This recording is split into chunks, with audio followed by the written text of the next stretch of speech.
aláìlójútì ó lójútì ni for the fact pé mo wá ń bá ẹrọjọ́ ọkùnrin kan tí ò ní láárí gbogbo ẹni mo fi sọ ọkùnrin tó bá ní láárí kò ní kó lọ lé obìnrin Ọlọ́run á bá mi àlákà ẹ̀ bó ṣe ń dìde ogun sí gbogbo àwọn olólùfẹ́ mi àtàwọn aláàánú mi àwọn tó ń ṣe mí lóore Ọlọ́run á gbógun tiẹ̀ àdàbí gbogbo nǹkan tó gbójúlé ó máa dojú ìjà kọ ẹ́ àdàbí tó yẹ pé bí bísínẹ́sì mi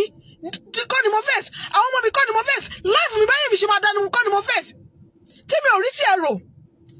kí ló dé ìwọ ló gbọ́kọ̀ wọlá àárín ìwọ ló nísìmí ó dẹ̀ ní nísìmí àdàbí ló máa bí ẹ́ move on with your life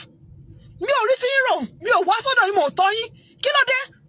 gbogbo anybody tó bá ti rí pẹ̀lú mi àwọn tó ń ṣe mí lórí àbá anybody tó bá ti rí pẹ̀lú mi ó máa bẹ̀rẹ̀ sí ní gbógun tí mo máa jẹ́ pẹ̀ fúnra ẹ̀ tọmọtọmọ ni gbogbo ẹ̀kọ́ tó ṣe àwọn afúrí ara ẹ̀ gbé gbogbo ohun tó gbójú lọ́wọ́ dojú ìjà kọ́ àfi tí ó bá fọ́lọ́run nìkan ló kù. Gbogbo ẹ̀yin olólùfẹ́ wa nílé lóko lẹ́yìn odi lọ́nà ọjà a kí yín pé ẹ kú dédé ìwòyí ní gbogbo ibi tí ẹ ti ń wò wá tó bá jẹ́ ìgbà àkọ́kọ́ ní ilẹ̀ ń rí YouTube channel wa ẹ jọ̀wọ́ ẹ subscribe ẹ share ẹ like ẹ comment ọ̀rọ̀ lẹ ti gbọ́ lẹ́nu ìyálé Lizzy Anjorin ó ti sọ̀rọ̀ sí Lizzy yẹlẹyẹlẹ ó ti sọ̀rọ̀ sí ọkọ wọn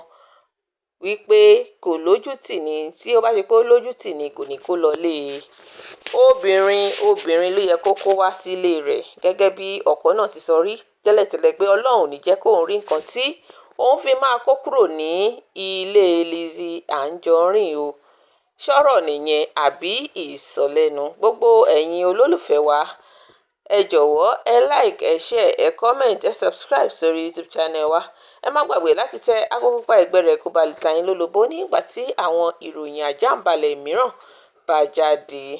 a ò ní rí jù báyìí lọ sí jọ́jú mìíràn ọjọ́ rẹ̀ ire lójú owó rí ó dàbọ̀.